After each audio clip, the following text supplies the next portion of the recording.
Hi friends, welcome to ETW Academy. இந்த சேனல்ல போட்டித் தேர்வுகளுக்கு தயாராகிறவங்களுக்கு நிறைய வீடியோஸ் போட்டுட்டு இருக்கோம். சென்ற வீடியோக்கள்ல நிறைய பேர் கேட்டிருந்தது என்ன அப்படின்னா போட்டித் தேர்வுகளுக்கு தேவையான கணக்கு பாடம், அதாவது எஸ்ஐ எக்ஸாம், தமிழ்நாடு காவலர் எக்ஸாம், ஆர்ஆர்பி என்டிபிசி எக்ஸாம், இதிலெல்லாம் கேட்கப்படுகின்ற கணித வினாவிடைய விலக்கி வீடியோ கேட்டிருந்தாங்க. அதற்காக நாங்கள் ஒரு சீரீஸ் ஆஃப் வீடியோஸ் உருவாக்கியிருக்கோம். அந்த வரிசையில் நீங்கள் பார்க்குறது முதல் வீடியோ. பொதுவாகவே போட்டித் தேர்வுகளில் கணித பாடத்தில் இயற்கணிதம் என்று சொல்லப்படுகின்ற அல்ஜிப்ராலேருந்து நிறைய கேள்வி வரும். அதுலேயும் குறிப்பாக பாலினாமியல் அப்படின்னு சொல்கிற பல அடுக்கு கோவை அப்படிங்கிற ஒரு ஏரியாவிலேருந்து நிறைய கேள்வி வரும். நீங்கள் பார்க்குறது அந்த மாதிரி ஒரு கேள்வி தான். பாலினாமியல் டிவிஷன் சொல்கிற பல அடுக்கு கோவை வகுத்தல். பாருங்க, X cube plus X square minus 7x minus 3 என்பதை x மைனஸ் 3 ஆல் வகுக்கும் போது கிடைக்கும் மீதி என்ன? கேள்வியை ஆங்கிலத்திலையும் கொடுத்துருக்கோம். The remainder when this polynomial is divided by this one is, அதாவது இது ஒரு பல அடுக்கு கோவை. இந்த கோவையை x மைனஸ் 3 ஆல் வகுக்கும் போது கிடைக்கிற மீதி என்ன? எந்த ஒரு எண்ணையும் நாம் வகுக்கிறோம் அப்படின்னா 10 நான் 3ஆல் வகுக்கிறேன் அப்படின்னா எனக்கு 9 மீதி 1. இந்த 3 அப்படிங்கிறது ஈவு அப்படின்னு நம்ம சொல்லுவோம். இந்த 3ங்கிறது கோஷன்ட், 1 அப்படிங்கிறது மீதின்னு நம்ம சொல்லுவோம்.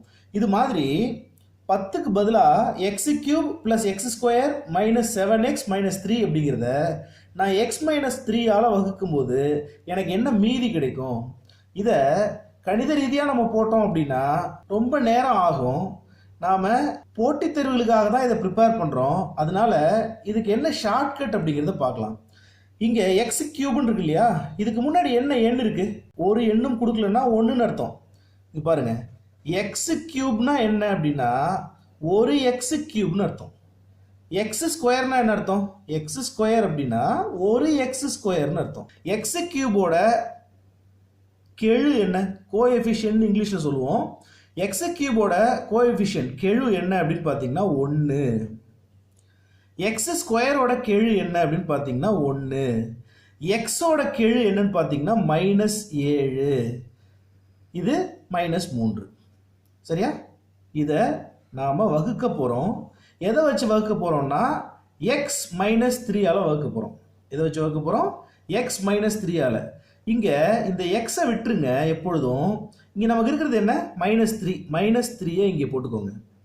நான் உங்களுக்கு முன்னாடியே சொல்லிட்டேன், இதை மேத்தமேட்டிக்கலாக வகுக்கணும் அப்படின்னா அது ஒரு பெரிய ப்ராசஸ். நமக்கு ஈஸியாக விடை வரணும். இந்த எக்ஸ்பிரஷனை நம்ம இப்படி எழுதிக்கிறோம். சரி, எப்படி இப்போ இது பண்ணுறது?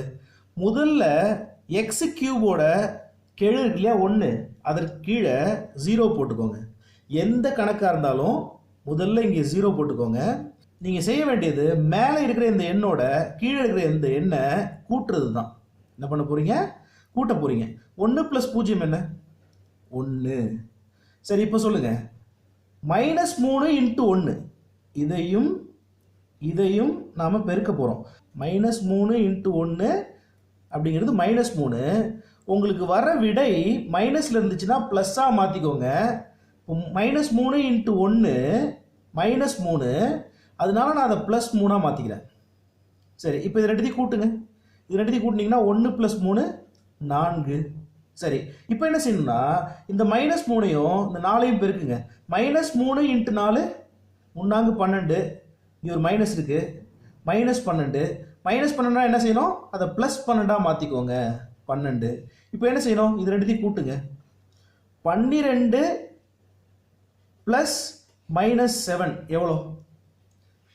12 + -7 அப்படிங்கிறது 12 - 7 அப்படிங்கிறது 12ல் 7 போயிடுச்சுன்னா 5 என்பது இங்கே வரணும். இப்போ சொல்லுங்க, 3 -3 × 5 எவ்வளோ? -3 × 5 அப்படிங்கிறது -15. -15னா நம்ம இங்கே என்ன போட்டுக்கணும்?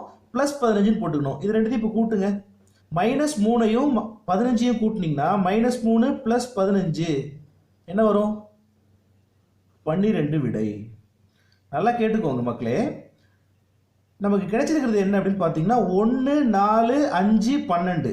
இது மைனஸ் கிடையாது, இந்த கர்வு 1 4 5 12. இதில் கடைசியாக இருக்கு இல்லையா இதுதான் மீதி, அதாவது ரிமைண்டர். இங்கே இருக்கு இல்லையா, இதுக்கு என்ன அர்த்தம்? 5ங்கிறது ஒரு எண், லெஃப்ட் ஹேண்ட் சைட்லேருந்து ஆரம்பிங்க. 5ங்கிறது ஒரு எண், இது ப்ளஸ் 5 தானே, ப்ளஸ் 4x ப்ளஸ் 1x². இது என்னுடைய ஈவு. ஈவு என்ன? ஈவுங்கிறது 1x² x² plus 4x plus 5, மீதி அப்படிங்கிறது 12. கேட்கப்பட்ட கேள்வி என்னன்னா, x³ plus x² minus 7x minus 3 என்பதை x மைனஸ் 3 ஆல் வகுக்கும் போது கிடைக்கும் மீதி 12. ஸோ இதுக்கான சரியான விடை ஆப்ஷன் ஏ 12 அப்படிங்கிறது. இது எஸ்ஐ எக்ஸாம் 2015 கேட்கப்பட்ட ஒரு கேள்வி. இது மாதிரியான கேள்விகள் நிறைய போட்டித் தேர்வுகளில் வரும். கவனமா அடுத்த எக்ஸாம்பிள் பாருங்க. அடுத்த எக்ஸாம்பிள் இதுல பாருங்க, x³ minus 4x² plus 2x plus 5 அப்படிங்கிறத நாம எதால வகுக்க போறோம்? x மைனஸ் 2 ஆல் வகுக்க போறோம். அப்ப என்ன செய்யணும்? என்ன டெக்னிக் இது? முதல்ல இந்த மாதிரி ஒரு டானா மாதிரி ஒன்று போட்டுக்கோங்க. x³ எத்தனை x³? ஒரு x³ சரிதானே. x² எத்தனை? Minus 4x². xங்கிறது எத்தனை? 2x. கடைசியில் கான்ஸ்டன்ட் என்ன? 5. எதால வகுக்க போறோம்? x மைனஸ் 2 இருந்தாலும் இங்கே நம்ம போட வேண்டிய எண் மைனஸ் 2 சரிதானே. இப்போ முதல் கோவைக்கு கீழே நம்ம எப்பொழுதுமே 0வால கூட்டுவோம். என்ன செய்யணும்? முதல் எண்ணையும் கீழே உள்ள எண்ணையும் கூட்டுங்க. 1ஐயும் 0ஐயும் கூட்டினீங்கன்னா 1. அடுத்த ஸ்டெப் என்ன? இங்கே உள்ள எண்ணால இந்த எண்ணை பெருக்க போறீங்க. வரக்கூடிய ரிசல்ட் மைனஸ்ல இருந்துன்னா இங்கே பிளஸ்ல எழுத போறீங்க, பிளஸ்ல இருந்துன்னா மைனஸ்ல எழுத போறீங்க. மைனஸ் 2 இன்ட்டு 1 எவ்வளோ? மைனஸ் 2. மைனஸ் 2னா இங்கே எப்படி எழுதணும்? பிளஸ் 2ன்னு எழுதணும். சரி, இப்போ இது ரெண்டுத்தையும் கூட்டுங்க. மைனஸ் 4ஐயும் 2ஐயும் கூட்டினீங்கன்னா கிடைக்க போற விடை மைனஸ் 2. சரி, இப்போ மைனஸ் இன்ட்டு மைனஸ் பிளஸ் 2 2 4, கிடைச்ச விடை பிளஸ் 4. அதனால நான் எப்படி எழுதணும்? மைனஸ் 4ன்னு எழுதணும். சரி, இப்போ 2ஐயும் மைனஸ் 4ஐயும் கூட்டினீங்கன்னா உங்களுக்கு என்ன கிடைக்கும்? மறுபடியும் மைனஸ் 2 கிடைக்கும். இப்போ பாருங்க, மைனஸ் இன்ட்டு மைனஸ் பிளஸ் 2 2 4, எனக்கு பிளஸ் 4 கிடைக்குது. நான் எப்படி எழுதணும்? மைனஸ் 4ன்னு எழுதணும். இது ரெண்டுத்தையும் கூட்டுங்க. 5ஐயும் மைனஸ் 4ஐயும் கூட்டினீங்கன்னா உங்களுக்கு கிடைக்க போற விடை பிளஸ் 1. சரி, இப்போ சொல்லுங்க, இதோட ஈவு என்ன? போன எக்ஸாம்பிளில் பார்த்த மாதிரி இதோட ஈவு ரைட் ஹேண்ட் சைட்லேருந்து எழுதுங்க. மைனஸ் 2, இது ஒரு தனி மாறிலி. அடுத்தது மைனஸ் 2x, முதல்ல x எதுவும் எழுதாமல் எழுதுங்க. அப்புறம் x, அப்புறம் இங்கே ஒரு x², அதாவது x². இங்கே ஈவு என்ன அப்படின்னா பாருங்க, இந்த 1ங்கிறது மீதி. இங்கே ஈவு என்ன அப்படின்னா x² மைனஸ் 2x மைனஸ் 2ங்கிறது தான் ஈவு. அடுத்த கணக்கு என்னன்னு பாருங்க. 2x³ பிளஸ் 4x² மைனஸ் 5, அதை எதாவது நம்ம வகுக்கணும் x பிளஸ் 3னால. ஏதோ மிஸ் ஆகிற மாதிரி இல்லை. x³ இருக்கு, x² இருக்கு, எக்ஸை காணும். எக்ஸ் இல்லைன்னா இதை நீங்கள் ரீஅரேஞ்ச் பண்ணி எழுதிக்கோங்க. இதை நீங்கள் ரீரைட் பண்ணுங்க. மறுபடியும் நீங்களே இங்கே எக்ஸ் இல்லை இல்லையா, அப்போ இது எப்படி எழுதுறது? 2x³ plus 4x² plus 0x minus 5ன்னு எழுதுங்க. சரிதானே. இந்த ஒரு ஸ்டேட்மெண்ட், இந்த ஒரு அல்ஜிப்ரிக் எக்ஸ்பிரஷன் அப்படிங்கிறது, இந்த இயற்கணித கோவை அப்படிங்கிறத நம்ம இப்படி எழுதியிருக்கோம். இங்கே எக்ஸ் இல்லை, அதனால நான் 0xன்னு போட்டிருக்கேன். இப்போ இதுக்கு டானா போடுங்க. இப்போ இதுக்கு டானா போடுங்க. இங்கே என்ன இருக்குது? ப்ளஸ் 2 ப்ளஸ் 4 0 கடைசியில் மைனஸ் 5. நம்ம எதால் வகுக்க போகிறோம்? X plus 3. ஆனாலும் நம்ம இங்கே என்ன எழுதணும்? 3 ப்ளஸ் 3 அப்படின்னா 3. இங்கே பாருங்கள், மைனஸ் 2னா மைனஸ் 2, ப்ளஸ் 3னா ப்ளஸ் 3 போட்டிருக்கோம். முதல்ல நம்ம செய்ய வேண்டியது என்ன? முதல் கேள்விக்கு கீழே 0 போடுங்க, ரெண்டுத்தையும் கூட்டுங்க. 2 2 6 ப்ளஸ் 6ன்னு வந்ததுன்னா நீங்கள் எப்படி மாற்றணும்? மைனஸ் 6ன்னு போடுங்க. இப்போது 4ஐயும் மைனஸ் 6ஐயும் கூட்டிங்கன்னா உங்களுக்கு கிடைக்க போகிற விடை மைனஸ் 2. சரி தானே. 3 இன்ட்டு மைனஸ் 2 எவ்வளோ? 3 இன்ட்டு மைனஸ் 2 மைனஸ் 6. மைனஸ் 6னா இங்கே என்ன போடணும்? ப்ளஸ் 6 போடணும். ரெண்டுத்தையும் கூட்டுங்க. ரெண்டுத்தையும் கூட்டினீங்கன்னா உங்களுக்கு கிடைக்க போகிற விடை 6. 3 6 18 ப்ளஸ் 18 நமக்கு கிடைக்குது. அப்போ இங்கே என்ன போடணும்? மைனஸ் 18. மைனஸ் 5 மைனஸ் 18 எவ்வளோ? மைனஸ் 23. நல்லா கேட்டுக்கோங்க, மைனஸ் 23 அப்படிங்கிறது மீதி. அப்போ ஈவு என்ன? கடைசியிலேருந்து எழுதுங்க. இதுலேருந்து நமக்கு கிடைக்க போகிறது 6 ப்ளஸ் 6 தானே, ப்ளஸ் 6. இது என்ன? மைனஸ் 2x, அப்புறம் இங்கே என்ன இருக்குது, 2 இருக்குது, 2x². 2x² minus 2x plus 6 அப்படிங்கிறது ஈவு, அதாவது கோஷன்ட். -23 அப்படிங்கிறது ரிமைண்டர், அதாவது மீதி. இந்த வீடியோவில் நம்ம பார்க்க போகிற கடைசி கேள்வி என்னன்னா, x² ப்ளஸ் x மைனஸ் 42 காரணிகள் என்ன? What are the factors? காரணினா ஃபேக்டர்ஸ்னு அர்த்தம். x² ப்ளஸ் x மைனஸ் 42 காரணிகள் என்ன? இதான் கேள்வி. இந்த கேள்விக்கு 4 ஆப்ஷன் கொடுத்துருக்காங்க. ஒன்றும் இல்லை, முதல் கோவையையும் இரண்டாவது கோவையையும் நம்ம பெருக்கணும்னா இந்த விடை கிடைக்குமா, அதான் கேள்வி. காரணி அப்படின்னா எதை 2 பெருக்குனா இது கிடைக்கும். அப்போ பாருங்களேன், கடைசியில் என்ன இருக்குது, 42 இருக்கு. 14யும் 3யும் பெருக்குனா 42 கிடைக்கும். அப்போ இது ஆப்ஷன் இல்லை. 6யும் 7யும் பெருக்குனா நமக்கு 42 கிடைக்கும். இது +6, இது -7, பிளஸ் இன்ட்டு மைனஸ் மைனஸ் 6 7 42 கிடைக்கிறதுக்கு வாய்ப்பு இருக்கு. அப்போ விடை பியா இருக்கலாம், மேபி. இங்கேயும் -6 7, அப்போ -6 × 7 -42, இதுவும் விடையா இருக்கலாம். இங்க மறுபடியும் -14 + 3, 14யும் 3யும் பெருக்குனா 42 வராது. அப்போ இதுவும் விடை இல்லை. இப்போ இது ரெண்டுத்துல எது விடையா இருக்கும்? முன்னாடி நீங்க -42 பார்த்தீங்க, இப்போ எதை பார்க்கணும்னா +x பாருங்க. இந்த பாக்குறீங்க +x. இங்க பாருங்களேன், 6, இது +6, இது -7, ரெண்டுத்தையும் கூட்டுங்க, உங்களுக்கு -1 கிடைக்குமா +1 கிடைக்குமா?